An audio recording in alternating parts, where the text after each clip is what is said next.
What's up everyone, welcome back to the Road to 300 series. If you're not familiar with this channel, my name is John, I'm the owner of StrengthForge and my goal is to deliver strength to those who need it. If you could be so kind as to look below this video and just give a cheeky click on that subscribe button, it allows me to fulfill my boyhood dream of being able to talk for a living. Now, today we're going to be talking about the training cycle that I've implemented to put 15 kilos on my deadlift in under 6 weeks. Now I know, sounds far-fetched, and to be honest with you, the training protocol when I wrote it out was far-fetched, but I knew that for some drastic results to take place, some drastic training had to be performed. Within the training cycle, if you haven't already, I would strongly recommend you head to wherever this video is that I'll put around here somewhere, which talks about the preliminary training that went into this. So where I was up to prior to entering this deadlift cycle, what that training protocol looked like as well, with setting up the work capacity, the initial 2 weeks of the 6-week cycle. But today we're going to be talking about the second part, which is the increase in the volume and specificity and the taper, and then finally at the end of the video you'll get to see the max deadlift that I got, which was a 285 kilo deadlift at around 100 kilo body weight. So let's dive straight in. The first session of the week always involved me hitting a heavy deadlift single. Now, the goal for this was to initiate as much fatigue on an acute basis within each session, as much fatigue as possible, and then hit the heaviest deadlift that I could with zero hype. So it was a work capacity session. Even after that initial phase where that was my focus, I continued on with a training session that tried to incur as much fatigue as possible. I was doing sets of 30, sets of 50 sometimes, within localized areas that were involved within the deadlift. So I'd try and fatigue my quads, I'd try and fatigue my hamstrings, something like that. Then I'd go and try and hit the heaviest deadlift possible. Within that, the only goal was to improve my confidence. It wasn't to hit the heaviest weight, it wasn't to hit a certain number. Certain weeks it was a 210 kilo deadlift, other times it was 250, doesn't really matter to me. I was completely devoid of attachment to that number on that day. I just wanted my confidence to go up, it's that simple. So one of my best within that initial first session of the week was a 254 kilo deadlift after doing 3 sets of 30 on Frankenstein squats and a 5k run. So I was pretty confident then, knowing that when I felt fresh I could go into it. Now the second session of the week involved snatch grip RDLs. Now my main focus with this was to try and incur as much fatigue again within the upper back and also the posterior chain. However, because I just hit a heavy deadlift single earlier on in the week, I didn't want to lift heavy all the time. So what I did was pick a variation that not only targets my weaknesses, but also is it's obligated to not lift as heavy. If I'd have done normal RDL, I might have been able to do RDLs with, I don't know, 200 kilos maybe. That is going to tax my central nervous system, my adrenal system, and overall my connective tissue a little bit more than a snatch grip version would have done.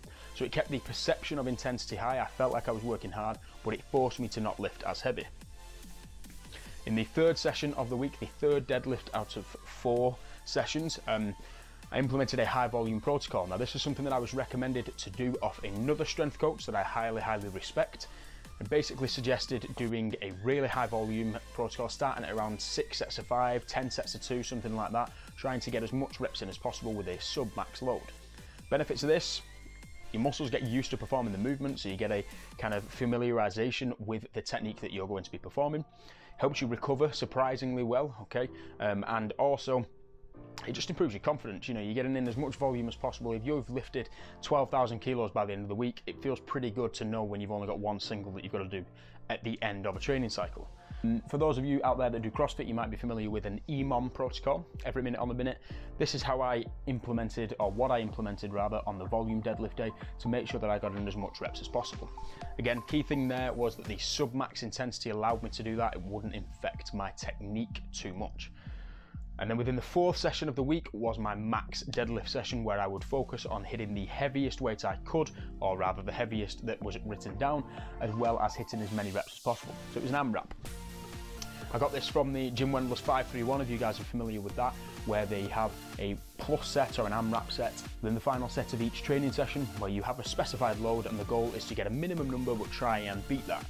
So here you can see a 255 kilo deadlift for 5. The goal was 3. As long as I got more than 3, I was happy. Now, these sessions, I'm just going to pause that video there a second, these sessions were brutal at the end of the week. So most people, when they want to improve a specific lift, they perform it at the start of the week or on a day where they've had a decent amount of rest. Makes sense, it means that they're fresh. My sick mind works in a little bit of a different way, particularly with my own training. I want to be as bruised and as battered as possible going into that because it forces me to step up to the plate. I can't go in there feeling complacent, okay? I can't go in there thinking, it's only 250.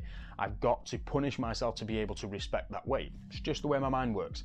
So I did the 3 sessions within the week, built up to doing about 10,000 kilos worth of deadlifting before going into this max session.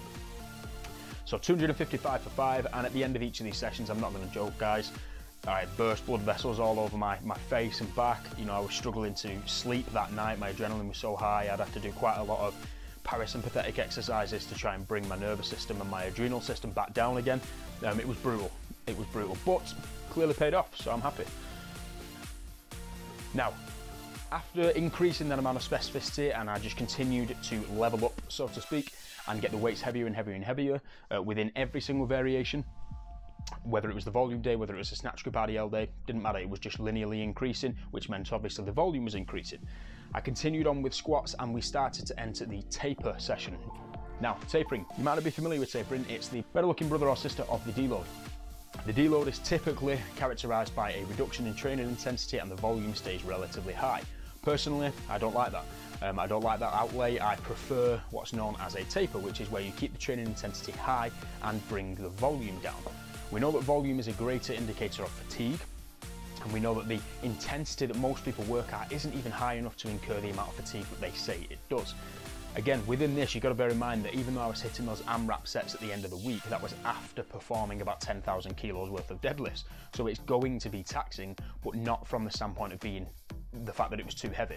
Within this taper, I simply reduced the volume by starting to cut out 1 or 2 sets within each exercise. It's that simple. So instead of doing 3 sets of 5, I'd cut to 1 set.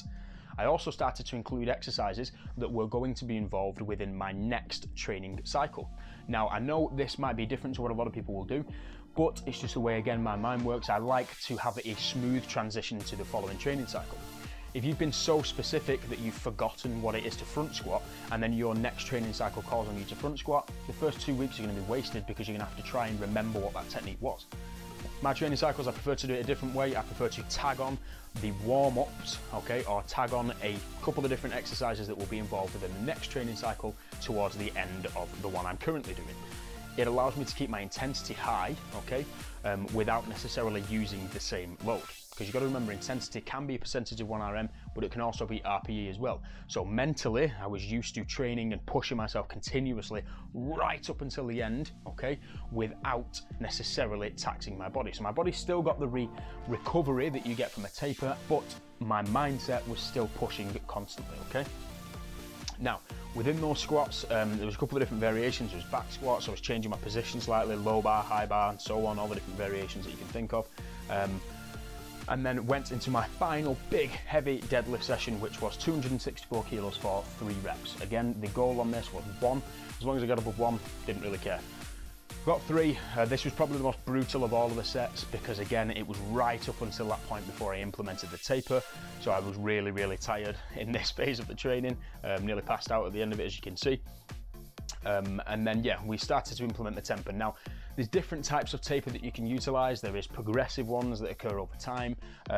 Personally, I think it depends on the mindset of the individual and the mindset of the athlete, as well as their ability to recover. If you've put in a decent amount of time, okay, basically you want to maintain that level of performance as close to the competition as possible while still getting the recovery in to make your performance the best it can possibly be.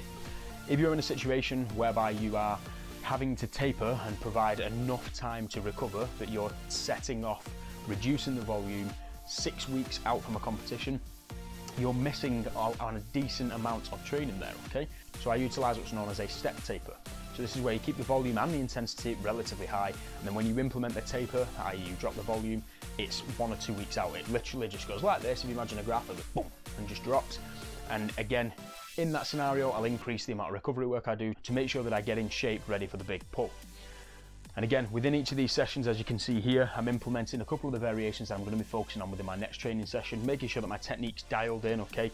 Trust me guys, you do not need so much recovery that you have to avoid every exercise in the world. It pains me to see people do this, particularly within the sport of powerlifting, for example.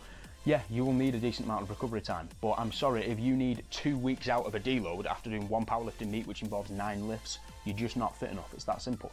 Okay, you should be able to, unless you are pulling world records or unless you're an absolute freak of nature, you should be able to get back into some form of training, whether that's a restorative block, a transition block. You should be able to within a week, at maximum a week after the competition date.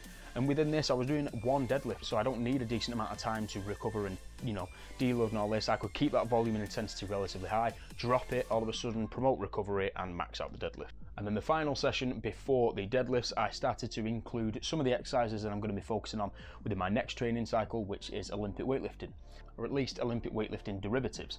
So snatch, high pulls, you know, power cleans, that type of thing, just to focus on the explosive strength, get the motor units firing as much as possible, and kind of prep my nervous system ready for the big pull in a couple of days. So warm-up power cleans, and then I did, within that last session, I did some lighter deadlifts just to practice the movement, same way I did with the volume, but that was literally for one session prior to the big pull. And then came the big day, so I'll just pause it for a second. Within this, whenever I'm maxing out a deadlift, I've always taken a very minimalist approach. I personally believe that you want to save as much energy as possible for the big lift, whether it's psychologically or physically, don't really care. So I will do other exercises to warm myself up, but when it comes to deadlifting, after that bar goes above 140 kilos, let's say, I don't do more than 1 rep within each set. I want to focus on channeling my mindset into one big lift. So within the warm-up videos that you get to see here, there's 244 kilos there. I had to put kettlebells on the end. Lockdown, don't have as much weight as possible. So yeah, 244 kilos, then went up to a 264 kilos for the last warm-up set, and then jumped up to 285 kilos. So I'm going to shut up a second while you guys can watch this, because it's probably my favourite lift I've ever done.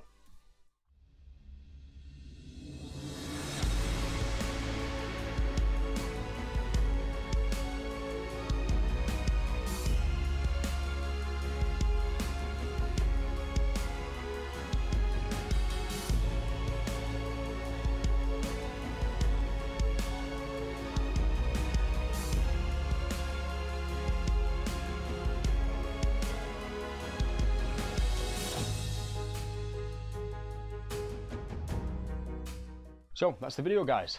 Again, as always, thank you for watching. If you like the video, please like the video, and it would be a huge help, as I said at the start, to please click the subscribe button below. As always, stay strong, and I'll see you on the next one.